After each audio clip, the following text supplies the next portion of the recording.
Everyone. Welcome to the webinar. So today we're going to be talking about making Amazon's advantage your advantage. And my name is Andrew Weber. I'm the Director of Insights over at Ecommerce. And I'll be your MC today, but let's get started with the presentation. So I just want to introduce our two speakers today. So with us from Skubana is Chad Rubin, who's the co-founder and CEO. And Chad has a really unique history, both as the co-founder of this awesome company, Skubana, but also he was a seller as well, and actually still continues to be one. So has some awesome firsthand experience. And then with me from Ecommerce is Kelsey Robb, who's the team leader on our e-commerce strategy team. And she's been here and really in the space for such a long time, and has helped sellers from multi-million-dollar companies, multi-million-dollar sellers, all the way down to smaller brands really succeed on Amazon. So a lot of deep expertise in the room here today. So we have a lot to get through today, so I'll make this agenda rundown quick. But kind of first, we'll be passing it off to Chad really to cover first kind of some common misconceptions about selling on Amazon's marketplace, and really kind of moving that over into like, okay, ways to really think about improving your Amazon presence. What's going to get you to the next level? And really then Kelsey's going to take over and really get deep into, okay, you've got your products up there. How do you make them successful? How do you drive more traffic to your products and get more sales, really, right? Which is what we're all after. And kind of dovetailing with that, it's a discussion on measurement and performance. What are the best ways to think about your performance on Amazon and understanding ways to optimize that over time? And then finally, just some new options on the platform when it comes to kind of ad targeting and growth. There's a lot of new stuff that's come out from Amazon recently, and it's kind of a good rundown of that type of stuff. So just a quick overview of Ecommerce. So we're a technology platform, but we pair it with our team of expert analysts. So these are some of our customers here, and we have over 3,000 brands that work with us, again, from large brands like Land's End to smaller upstart brands. And what we help them do is really maximize their advertising profitability on both Amazon and Walmart.com, which is a new channel for us as of about a month ago. So just really excited to again bring that expertise to the table, and then I'm going to pass it off to Chad, who can talk about Skubana. Hello, everybody. Chad here. Thanks for joining. Thank you for the introduction. Skubana really is an operation platform to run and automate your entire business. We have customers like Bird, Hubble Contacts, very, very large Amazon merchants and brands on our platform, all the way down to even some smaller brands you may have not heard of. But I'm using my own software to run and automate my entire business. So everything from orders to inventory to purchase orders and to profit, that's really where we play. Again, let's move on to the next. We have a very limited amount of time. This is not about Skubana, but Skubana is a great tool that a lot of brands are leveraging to run and automate their business. So are you giving me control, Andrew, or do you want to? Yeah, you should have control. Drive. I should. Do you? You should even click. Yeah, no. All right, so I'm gonna need you to control, if that's okay. I don't have presenter control. Just let me know when you want to switch the slides there. That's fine. I'm requesting control now. There you go. You can give it to me. Yep. All right. Great. So look, I think this slide is just important to talk about just how much of a monopoly, a natural monopoly Amazon is. They certainly are doing roughly anywhere from 50 to 60% of all online revenue flowing through their platform. So I think a lot of brands tend to ignore Amazon. Everyone thinks that they don't need Amazon, and I think that's a huge elephant in the room. So there's all these articles that are coming out across all these media outlets right now. And these media outlets are saying, okay, this brand pulled off of Amazon, this brand pulled off of Amazon, we don't need Amazon. If you ask anybody, they would typically say we don't need Amazon, and I think that's actually a falsehood. I think it's actually that we need to embrace Amazon. They're a friend, they're a foe, and they're a frenemy. And we need to talk about how we can leverage Amazon to our advantage. And that's really what we're talking about today is, how do you everyone thinks that Amazon's leveraging their data to their advantage, but how do you take back ownership of your data and your customers and use this data almost like a data science experiment to your own advantage? So if you look at this next slide here, again, all these brands, they've pulled off of Amazon, and I think they've actually, well, Away has never been on Amazon, neither has Allbirds, but if you look at IKEA, Birkenstock and Nike, they've all pulled back on Amazon, and I think it's actually done more harm to their brand than positive, and we'll talk more about that today. But every brand believes, because they've created it, that they are almost like Apple. And essentially, most of these brands you see down below are commodities with a brand attached to it. And so I come from the thesis that you need to embrace Amazon, but be very careful of how you do it. And we're going to go through those details today. So if you look at here at some, just the bullet points here, there's a lot of misconceptions that brands just don't understand about Amazon's marketplace and the platform and the way that Amazon's leveraging data. They don't understand the fees associated with it. They certainly don't understand PPC. And they also are really concerned about essentially authentic products being sold on Amazon. And there are some authenticity issues. But here, if you look at Amazon's A9 search, which they've patented, about 70% of searches are not really shoppers looking for a brand, they're looking for a specific generic term. For example, luggage or apples or mayonnaise. And if you're not showing up, you're not relevant. And recently I went to an event and I got a chance to speak to the investors of Away Luggage, and I thought this was super fascinating. So Away Luggage is getting, just on their branded terms alone, anywhere from 75,000 to 100,000 branded searches on a monthly basis that they're missing out on. And so what Amazon's doing is showing other people that are advertising for that specific item, and they're just losing out. I don't know if it's 100% of that share, but certainly a specific percentage of that wallet share Away is losing. And I think that's really, really important to note. So it's important to not have like a hubris about selling on Amazon or about embracing Amazon, but figuring out how you can make Amazon work for you. So we're going to go through some myths and some reality checks for those that are listening.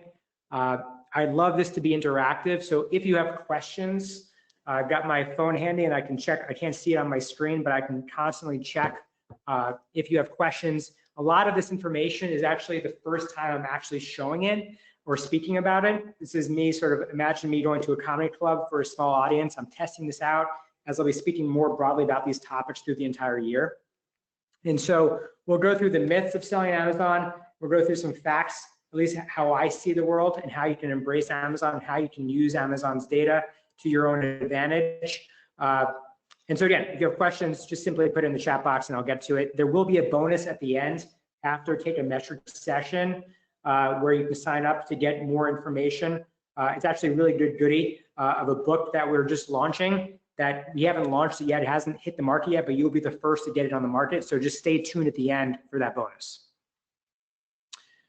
All right, so let's get into some meat of this presentation here. All right, the first one. So jumping ahead here.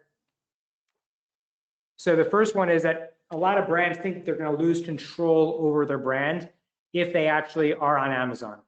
And that is so not aligned with actually what's happening, because essentially if Amazon's doing, let's just say 70% or 50 to 60% or 70% of all search queries online today for products themselves, if you're not on Amazon, you're losing a massive amount of, number one, search query data, but you're also losing out on revenue. So once you're not present on Amazon, Amazon sees that and they're like, oh wait, people are searching for Allbirds on Amazon. Well, Allbirds doesn't want to embrace Amazon, but we need to give customers what they need. So what does that mean? We're going to now create a similar type of offering or encourage other sellers or other merchants to come sell that product on our platform. So I think that's something really important. If you look at this example down below, you can see Amazon came out with their own Allbirds type offering because they see that demand and they want to capitalize on that demand. And I think if you're a brand today, if you're on this webinar right now, you need to understand that Amazon's not taking your data. They already have all the search volume data. You need to now get your brand on Amazon specifically and be very strategic about it. And we're going to talk about how to be strategic in the coming slides. Rocking and rolling to slide number 2, or myth 2. All right, so the beautiful thing is that Amazon has all this data. If you don't embrace Amazon, you'll never get access to key information to see what's happening on Amazon today. So in Seller Central, in reports, for those that do have access to Seller Central, you actually can see how people are interacting with your product. You can see the sessions, which is essentially the visitors of people that are coming to your product, and you can see conversion rate data. And so believe it, Amazon's using this data, but you can now get access to this data in Seller Central, and if you're a merchant on the platform, and see how people are interacting with your conversion rates and your sessions, your traffic, and see how that relates to your own website.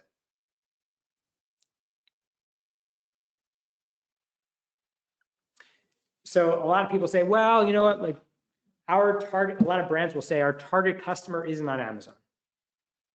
And higher income bracket brands that are essentially exclusively focusing on a premium product may not embrace Amazon. And again, it goes back to my thesis. I believe that is a massive mistake.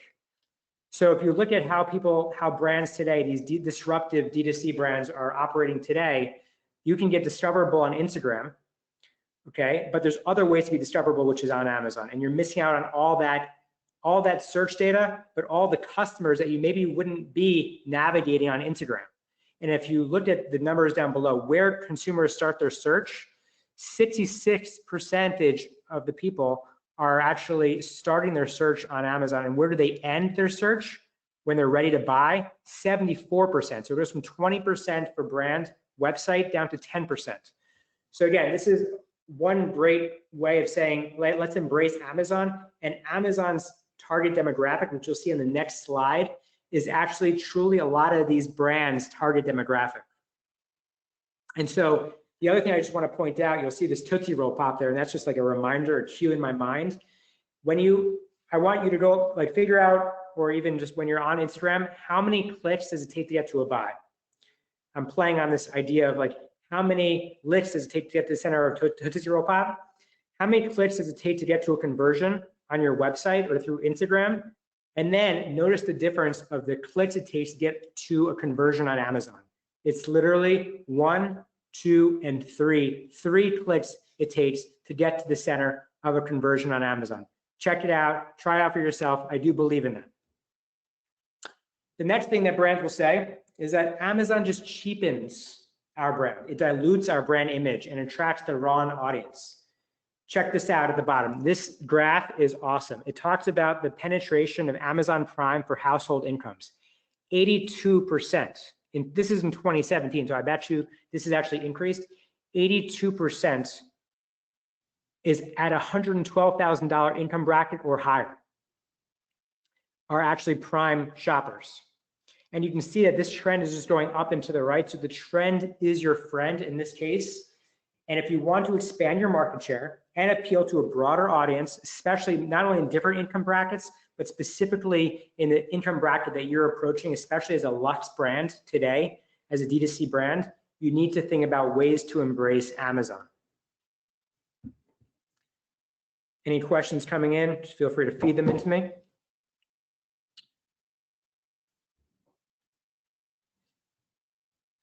All right, let's talk about myth 5.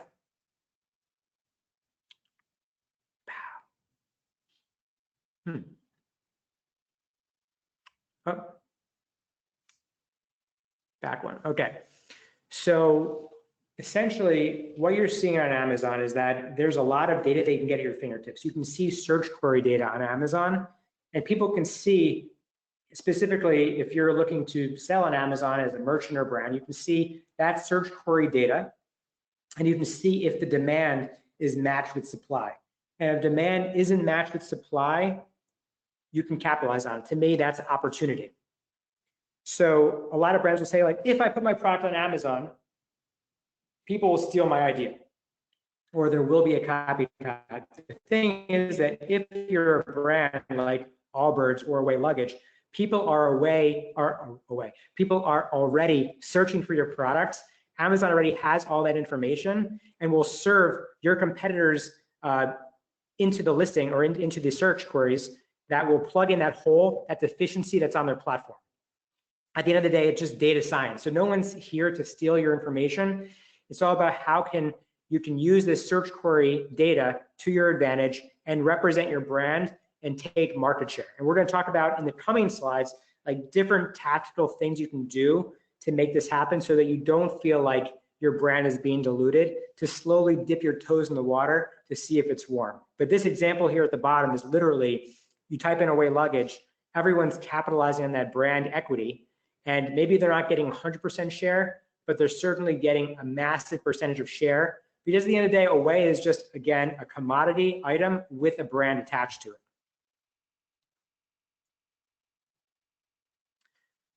And the other thing that I think that's important, let's just say you don't embrace Amazon.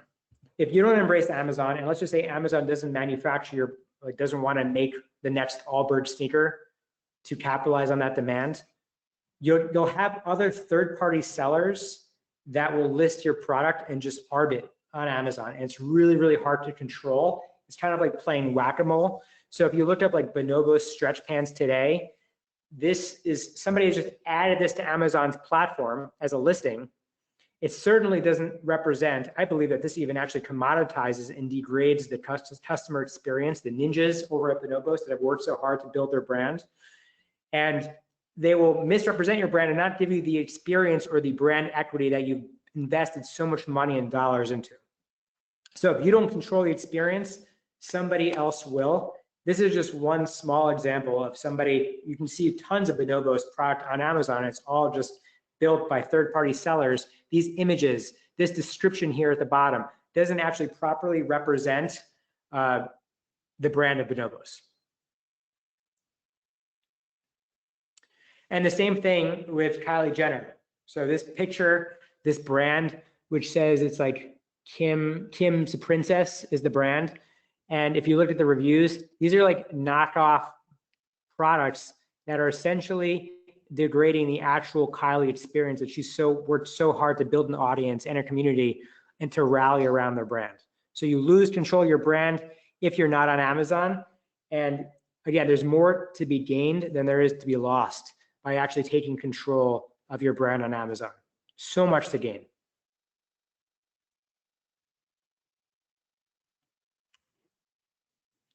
All right, so now we're going to talk about some tactical things, strategies to make Amazon's advantage your advantage. Buckle up.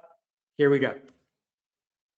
So the first one is reclaiming the brand experience. So I don't believe that like your product, let's just say you're selling on Shopify or BigCommerce. I don't believe in actually just duplicating content across the channel. I believe in actually curating the experience and using best practices on Amazon, because every channel is different and should be treated as a unique experience. So let's just say you do reclaim your brand on Amazon. There's ways that you can actually deliver strong listings to customers to get them to buy and convert. And you can actually get that conversion data, by the way, which we'll go into in a second. But you can see here these images, you can capitalize on secondary images. And because when you go to mobile on Amazon, you only see those images or those photographs, you can actually create text and value props that get people to this golden area, which is the buy box button. Also, creating bullets that give you a better experience are also super important.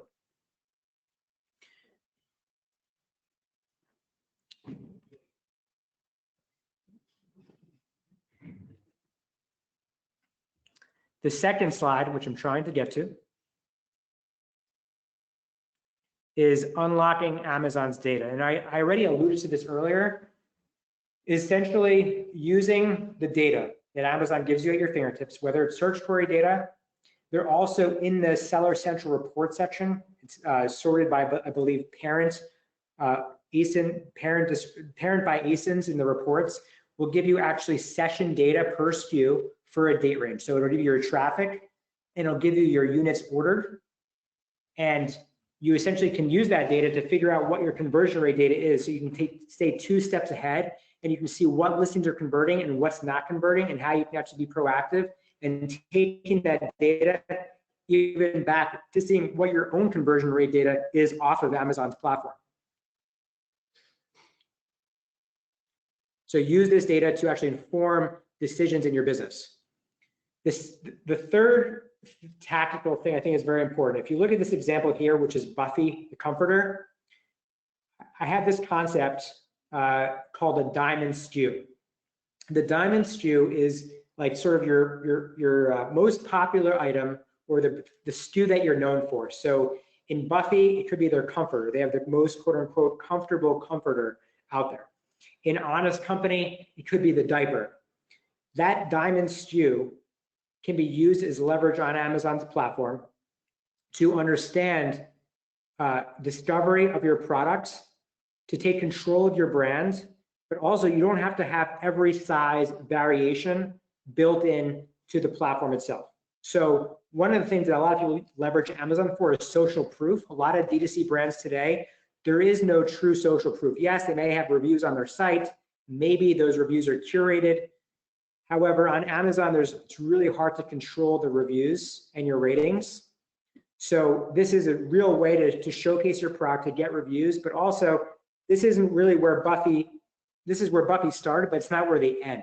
They have a whole wedge of products that they've offered on their site to get people back into the door to increase their selection, their SKU count, but also to increase their lifetime value of their customers. So go to the next slide here. So if you went to Buffy's site, by the way, they would have the new sheets and the pillows that they've come out with, et cetera. This is kind of, I guess, the diamond SKU, and I don't love to use this example, it's sort of like the gateway drug of product on Amazon, where you can get people really amped up about your products, get that NPS score super high, and then drive value, where people are like, oh wait, I love these socks, or I love this pillow, I wanna go figure out what else they have, so I wanna buy the rest of it. And that's really how Honest Company grew. They started off in diapers, and then they went multi-SKU. They killed it in diapers, then they went to baby lotion and shampoo, and that just really rings true for me because I actually have a child now. So super relatable on the Honest Company thing. Plus, they're one of the investors of Skubana, or the founders and investor of Skubana. All right, so the other thing I think is really important, Amazon just launched this, it's in beta, it's called VOC, AKA the voice of the customer. And you can actually see what people are saying to Amazon, how they're describing your product when they actually return it back, and what people are saying. So you can see the defects, you can see the health issues with your product or the poor reviews, and you can actually work to improving that. So I would say, like, one of the other things that are really important when you embrace Amazon is Amazon has a very high benchmark, and they sort of force you to give Amazon-like service to your customers. So you have to already offer Amazon-like service, and then you already offer that to your customers off of Amazon, and it becomes just a great way to train yourself on how you can delight customers just because Amazon's forcing you to a higher standard. Another thing that's very important is essentially understanding the lifetime value of your customer, whether a one-time buyer, a two-time buyer, or a three-time buyer, and then what are those three-time buyers spending across channel. So this is a great way to understand, okay, so I'm selling this comforter on Amazon. Did that customer go back and buy it on off of Amazon, or did they actually go and return and buy more on Amazon, or vice versa? Again, the diamond SKU to me is a great gateway drug. And like, if people are buying the Buffy comforter, why not increase the average order value, increase the cart size, get frequently bought together, because 35% of customers are actually finding product from frequently bought together, and giving yourself even a broader total available market that you can address. The other thing that, like, not a lot of people are talking about is like repeat customers. You can get all your repeat customer data, the frequency, the real value of those customers cross-platform, and most importantly, you can get that profitability across channels. So are you more profitable maybe on Amazon? Can you take those dollars and deploy them and use it as a bridge back into your own branded experience off of Amazon? Or use that actually to, like, in a world where you have rising CAC, the cost of acquisition is like rising at a compounding fashion. How do you essentially create a way where you can actually take those profits that you're making on the channel and redeploy that back into the business in new SKUs, in new ways, maybe in offline ways, or other ways to evolve from just being a direct consumer company to a direct to everywhere company, to increase your wedge and to increase your total available market. So on top of that, when you're analyzing this, it's going back to getting really involved in the data science of things, using numbers as a way to decide if you're going to invest in a product, if you're not going to invest in a product, understanding what the sell-through and the fees are at Amazon. And you can do that in a spreadsheet, or with a platform like Skubana, you can essentially get all that profitability information in a system and make decisions on winners and losers really quick, because Amazon's in the business of selling your stuff and not storing your stuff. So they charge you for storing your stuff, but on top of that, there's a lot of hidden fees at Amazon. They're really good at showing you what you make on the top line, but they're not good at showing you what you make on the bottom line. So it's important to have the right operational infrastructure that's not old school, that's not legacy, that's not clunky, that you can deploy in a rapid way to make decisions and be limber and be quick and be agile. That being said, I think I've hit it in 26 minutes. I went through a lot. If you have questions, you can save them for the end. You can also message me at chad@Skubana. With that being said, I give it back to Ecommetrix. Awesome. Thanks so much, Chad. So now we're going to jump in. You're on Amazon, and we need to figure out how to generate more traffic. We know it's easy to be invisible on Amazon. If you don't show up above the fold on the first page, you're going to be missing out on 70% of the product click-throughs. While ranking well organically is a great way to show up above the fold, there's also advertising inventory, such as sponsored brands and sponsored products, that can ensure you have eyes on your products. A good product doesn't get your product found on Amazon. If you remember back to Chad's slide earlier on the Amazon product death cycle, the first step is figuring out, number one, on product discovery. We know that a good product can help get discovered, but if you aren't spending money on ads, you're going to have trouble getting people to discover your product. You may have a great product, but again, based on the competitive landscape of your category, you may have more or less difficulty in gaining visibility. This is a really great data analysis into the top million search terms on page 1 of Amazon search results from August 2019. You can see that hobby-oriented categories such as hiking and arts and crafts tend to have the highest concentration of ads and therefore are going to be the most competitive, while electronics and child-oriented categories are at the other extreme.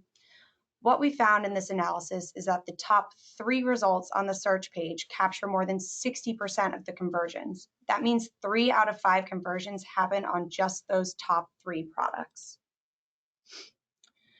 So you've probably heard of the flywheel effect, but we know in order to get it going, you need advertising. If you've ever joined a Ecommetrix webinar before, or you've seen us speak at a conference, you've probably seen this image. We're going to kick it off in the upper right-hand corner where it says ads, and we know that we need to put some money behind there to get the flywheel going. Advertising drives increased sales volume, which leads to more reviews and a higher sales rank. This leads to more organic traffic, leading to more data to leverage in analysis for optimizing ad spend and continuing that flywheel effect. In order to make the flywheel work, we do know that you also need to win the buy box. So what is the buy box? On Amazon desktop, you can see an example here of what the product listing page looks like. The buy box is on the right-hand side of the page and indicates which seller owns the add to cart and buy now buttons. You can also see on desktop who is losing the buy box under the other sellers on Amazon, and this is not where you want to show up. On mobile, it's even more important to own the buy box because of where it's placed on the page. The call to action buttons are right under the product image, above the description and any bullets on the product. And it's also much harder to click through and see what other sellers might be selling that product. So a few additional reasons to care about the buy box. People trust it. If Amazon puts a seller in the buy box, people are very unlikely to click out and find another seller for that product. As you saw on the last slide, it's even harder to do that on mobile. And almost 3/4 of Amazon customers worldwide have shopped via their mobile. If you have a suppressed buy box, it could mean your products aren't profitable. And finally, if you don't own the buy box, you can't advertise, which throws a big wrench into the flywheel effect. This is a great cheat sheet from Ecommerce. You can screenshot it now, or you'll also get the slides after the webinar. But essentially, if you're having any trouble winning the buy box, this is a great checklist to go through to figure out where you might be encountering those issues. To summarize this conversation around the buy box, 1, we know that there are multiple factors that impact the ability, such as what was on the previous slide. We know that you have to have a robust fulfillment strategy, regardless of if you're selling through FBA or FBM. And finally, you can't underestimate other sellers who might be trying to win that buy box for themselves. So jumping into advertising and properly measuring performance and optimizing. No one's advertising on Amazon just to drive traffic or even just to drive ad revenue. They're advertising because they want to generate more total revenue. If we're looking at the revenue of a newly launched SKU, you can see that there's pretty exponential growth over the first 90 days. However, there are two ways to measure the impact of advertising on how this revenue was generated. Here at Ecommetrics, we like to look at a metric called TACOs, or the advertising cost of total sales. This includes both ad revenue and organic revenue.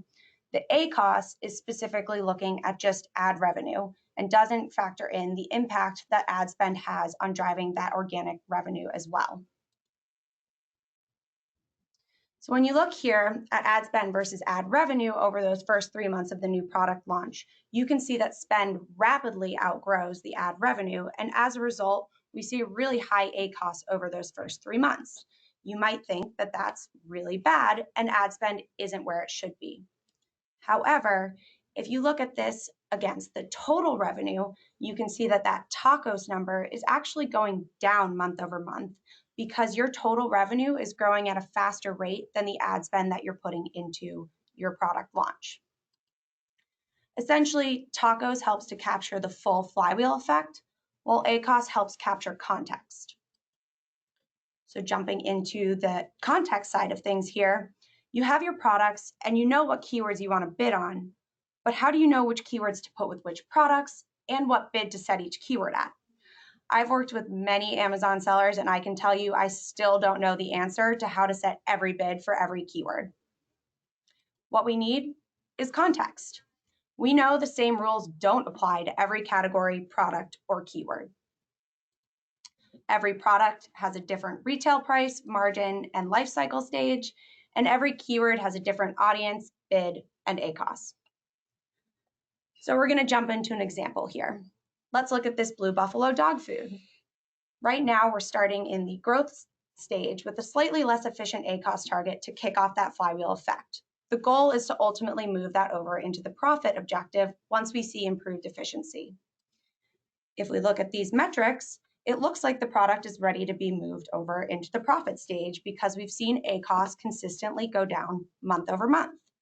However, if we look at the right metrics, we can actually see that TACOS is consistently increasing, which means that the total sales, which is ad plus organic, are not growing at the rate of the increased ad spend. If we break that down a little bit further, we can determine that the ratio of ad sales attributed to the branded keywords within each month increases over time, which means that we're not driving incremental sales volume because those users are already in your lower funnel and we're already looking specifically for your product to begin with.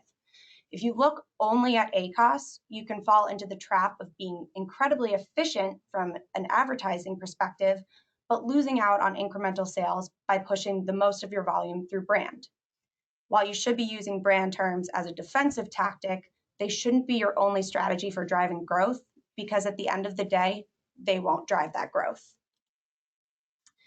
Here at Ecommetrics, our recommendation is to launch one auto campaign with 3 associated manual campaigns for each of your products or product groups.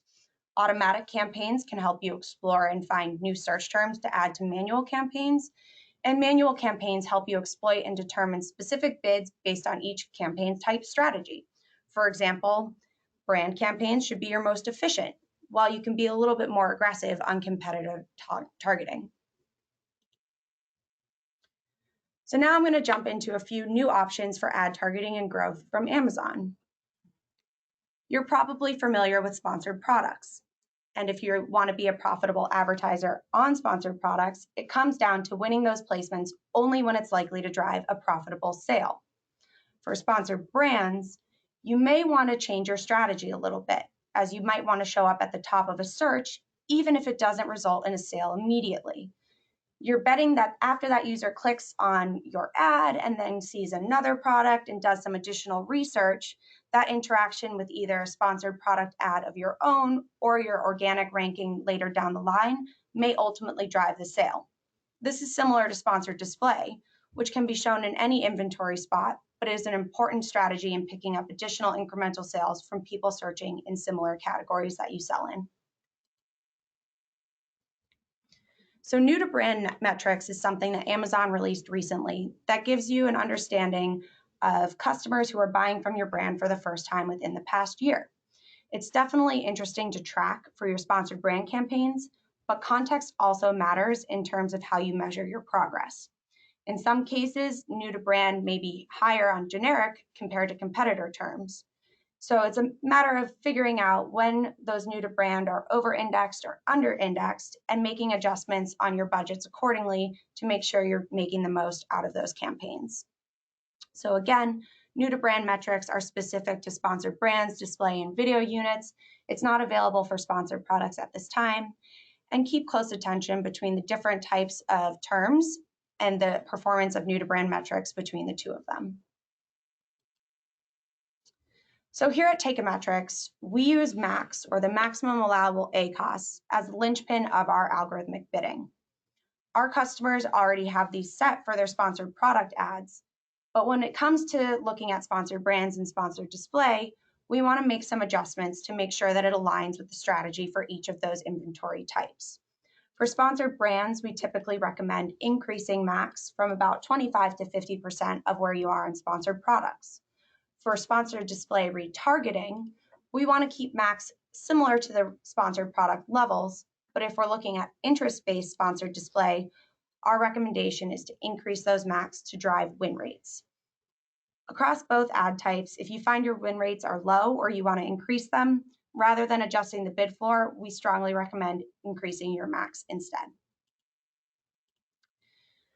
So again, sponsored brands and sponsored display ads are both different from sponsored product ads, so your expectations need to be different as well. This is a conversation that I've had many times with the brands that I've worked with and continually have as we work through our relationship and different types of ad inventory that we're spending on. Sponsored brands contributes to both direct response and brand building, with the latter being a naturally longer term goal. As such, after turning on bid automation, you may see an increased ACOS and TACOS temporarily, similar to what you see for a new product launch on Amazon. But in order to drive those longer term goals, it's worth monitoring progress over several weeks, if not months, to identify whether your campaign is driving the ultimate bottom line results that you need. This delay in reviewing inventory and performance is even more important when looking at sponsored display placements, which we've historically seen have even longer attribution lag times. So once you have a few weeks under your belt and you're able to have enough information to truly understand the impact of either sponsored brands or sponsored display, then you can make adjustments to either your budgets, your max, or anything else you want to change for those campaigns.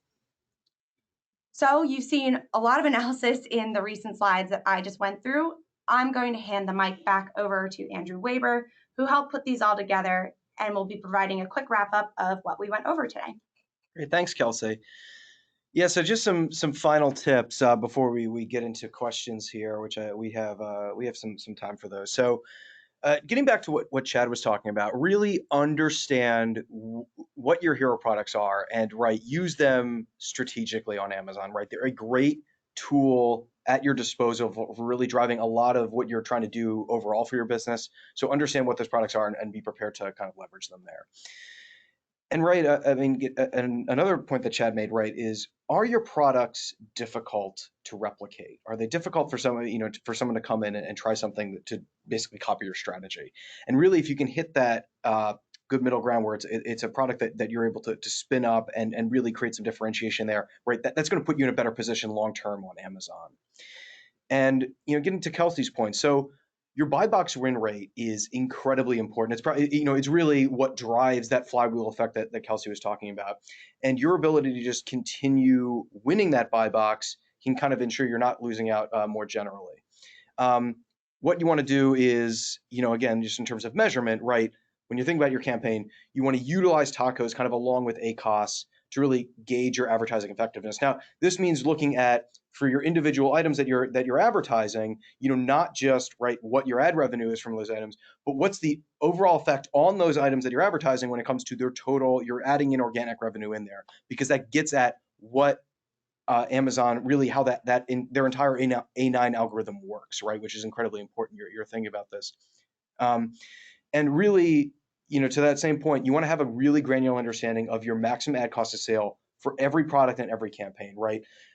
For these bid adjustments to work, which is really a way to, just increase your overall effectiveness when it comes to advertising, you really need to have a thorough understanding of, okay, here are all the fees that I'm paying on a given product. Here's the FBA fees. I'm factoring that in to my bids, and then giving, at least with the case of Ecommerce, where we have an algorithm running to adjust bids within these frameworks. So it really gives you a great idea of I want to be competitive, but only up to a point, right? I don't want to bid limitlessly where I'm going to get an unprofitable sale, right? It keeps these guardrails in there, but allows you to kind of take your hands off the wheel and feel very confident. So yeah, just a couple, final kind of offers here, just on the Ecommerce side. If you're interested in learning a little bit more what we can, do for you, we do have some special offers available. If you go to this site here, go.ecommerce.com/demo, or even just our homepage, you can find it there. And then I know, Chad, you had talked about this awesome new ebook that you've got there. I don't know if you want to expand on that a little bit more before we hop into questions. Yeah, so we've come up with some rules of engagement, sort of ripping apart the playbook of the past decade for D2C brands. And we've come up with some new strategies on how brands can win in the coming decade. And so we haven't launched yet, we're just finalizing it. But if you want to get access to the pre-launch book, there's a link right there, sign up, and we'll send it off to you. Awesome, thanks, Chad. So let's just get to some questions since we have some time, which is awesome. So I think the first one's for you, Chad. So this person asked, I have a few nicely selling products. What kind of characteristics do you look for in a quote unquote diamond SKU? Diamond SKU is sort of like what you built your business around. It's sort of the peanut butter to the jelly. It's necessary to have it as part of your portfolio. And again, it becomes this sort of, I alluded to this earlier, the diamond SKU is a signature SKU. It's one that's in your portfolio that you can use as a gateway drug and learn from it, learn from the data that you get from Amazon, and then offer other variations and other sizes of exclusivity off of Amazon's platform. Awesome. And I think this one's for you, Kelsey, here. This next one is, how often would you recommend I be adding new keywords into my campaigns? And maybe, what are some criteria I should use to decide this? Sure. So it definitely depends on your business, but I think there's a few factors that you should think about. Things such as click volume, conversion volume, and the ACOS that you see on a given keyword is going to be helpful in figuring out if it's worth moving that over from an auto campaign into a manual. These types of campaigns are also really great to find any potential new competitors coming up in the space. If you see a new name coming up in a lot of search terms, it's definitely more impactful to add those to your manual competitor campaigns before building out any keywords within your branded campaigns. Awesome. So next one here, I think is maybe probably a good one for Chad. So regarding the product investment criteria you went over, what are some good resources for staying ahead of the larger market? Well, I've already alluded to having the proper profitability metrics across all the channels you're selling, whether it's B2C or B2B, offline and online. But there's other criteria I think that are important for being I say direct to everywhere brand in 2020. Because I don't really believe that going direct to consumer is sufficient in this period of where we're at, and with the commoditization, how easy it's become to sell. Complexities must take over, and to scale, you need to be everywhere.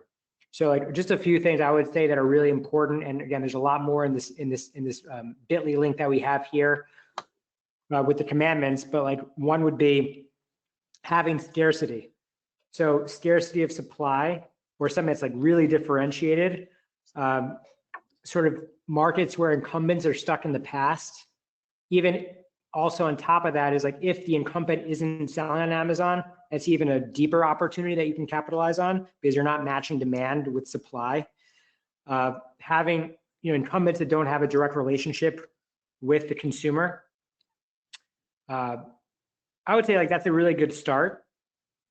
But that's what I would look for if I was actually going out and starting a brand today, or even just embracing Amazon. You want to make sure that you're capitalizing on some of the things I just mentioned. Great, yeah, that's super interesting. So I guess here's the next one here. I think it's a good one for Kelsey. How aggressively should I be defending my branded terms on Amazon?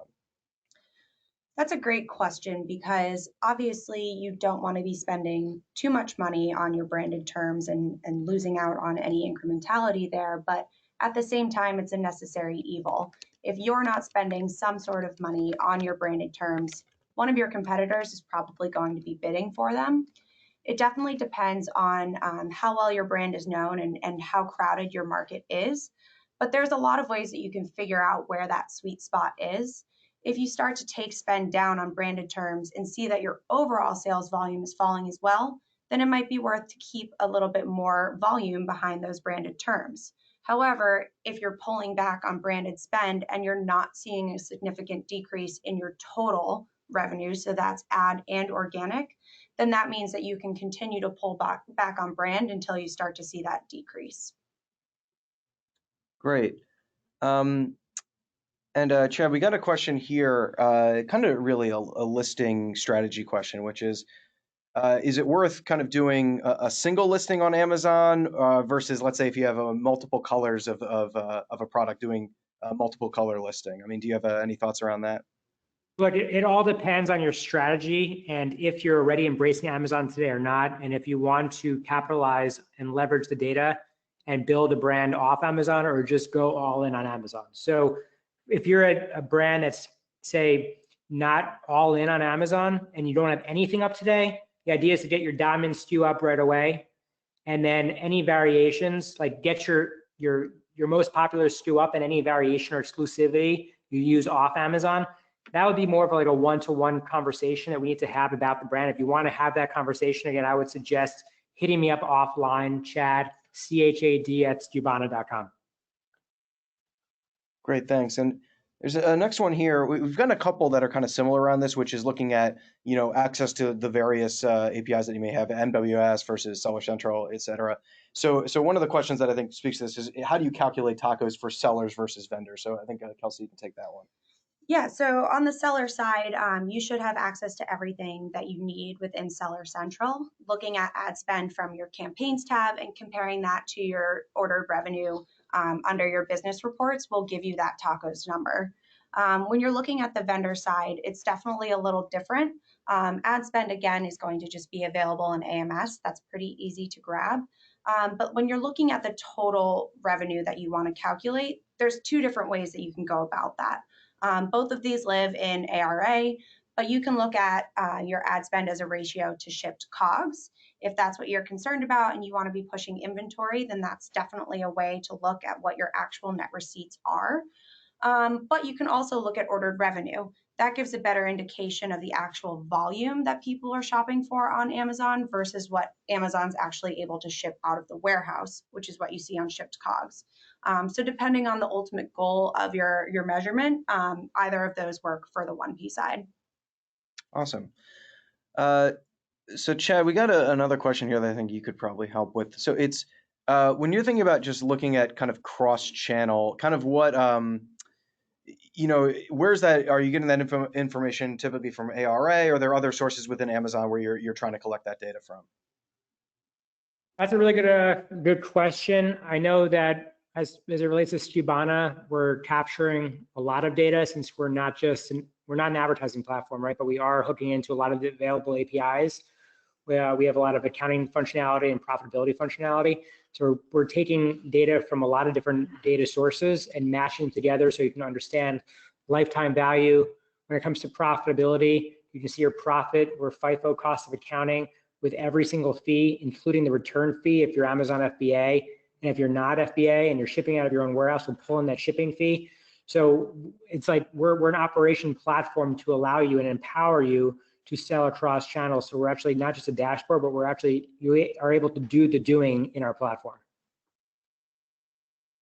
Awesome. So I got another a quick request to kind of just define the flywheel effect again, just going back to that slide. So Kelsey, if you want to hop back in there. Yeah, absolutely. So the flywheel effect is really, consider it like a hamster wheel. Once you get on, the hardest part is getting started. And then once it's rolling, we're able to keep that going. So if we look over in the top right, that ads, let's consider that the hamster getting on the wheel. The first couple of steps are those ads increasing your sales. And then from there, we get that flywheel really starting to spin. As you have more sales volume coming through, more people are providing reviews, your sales rank is able to go up, which ultimately will drive more organic traffic because Amazon sees that product as something that's selling.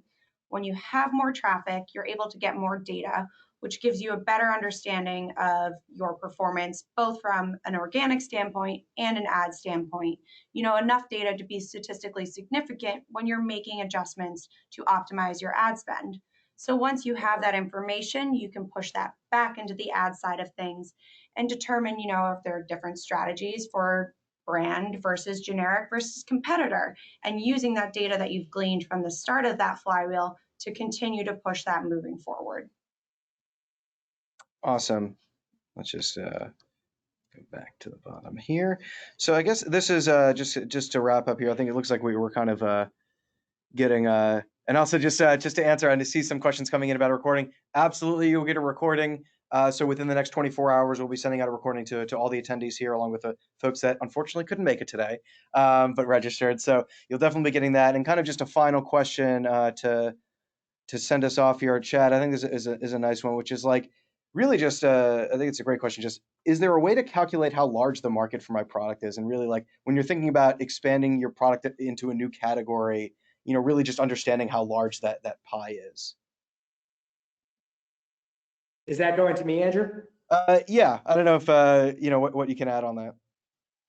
Yeah, I think you can use, so the thing is that there's a lot of these Chrome extensions that can calculate sell-through velocity for listings, and none of them are actually absolutely accurate, but you can use some of those tools or apps to calculate sell-through that your competitors are doing. And really, if let's just say 90% of all conversions are happening on page one, I don't know if you really necessarily need to go to page two. So I would just look at page one for a specific search query and calculate what your total available market is based on those queries and based on the revenue and based on velocity. But again, the hard thing with Amazon is it's very keyword dependent. So if you type in luggage versus carry-on luggage, you're going to get different listing nodes that are presented to you based on that search. So make sure you're being very precise because it's on a keyword level when you do that search and when you try to understand what the total available market is. Yeah, and what's also interesting, just to build off that, Chad, the study that Kelsey had referenced earlier on the penetration essentially ads on page one, that was something that I helped with a few months back. And again, it's really interesting when you look across, and you know, when you think about the keywords that are really going to matter for your product, you know, take a look. Amazon provides this report either on a weekly or monthly basis, basically showing for every of the top million keywords, the percentage of organic conversions that happen within the top 3 results. And so you can use this as a way to kind of gut check, you know, not just the size of the market, which Chad talked about, but also how hard is it going to be to break in. So on a given keyword, you know, how do people behave when they get to that keyword? Are they just going to that keyword and then first results awesome, or are they scrolling down the page? Like as one example, a few months back, one of the top results on Amazon, literally the number one most searched term was iPhone charger. Yet, unlike we saw across all Amazon rates, around 60% of organic conversions happen within those first 3 results. But on that number one ranked term, it was about 0.2%. Because on that type of term, people are more willing to, I want to go through all my options. So again, to Chad's point, very keyword dependent. So definitely I encourage you to check out that keyword report if you've got access to Amazon Retail Analytics. It's super, super useful in that type of thing. So with that, thanks everyone for coming. Again, you'll get a recording of this within the next 24 hours, along with the full slide deck, some people have also asked for. So thank you again, and look forward to hearing from you again soon. Thank you, Andrew. Thank you, everyone. Thanks, Chelsea. Thank you.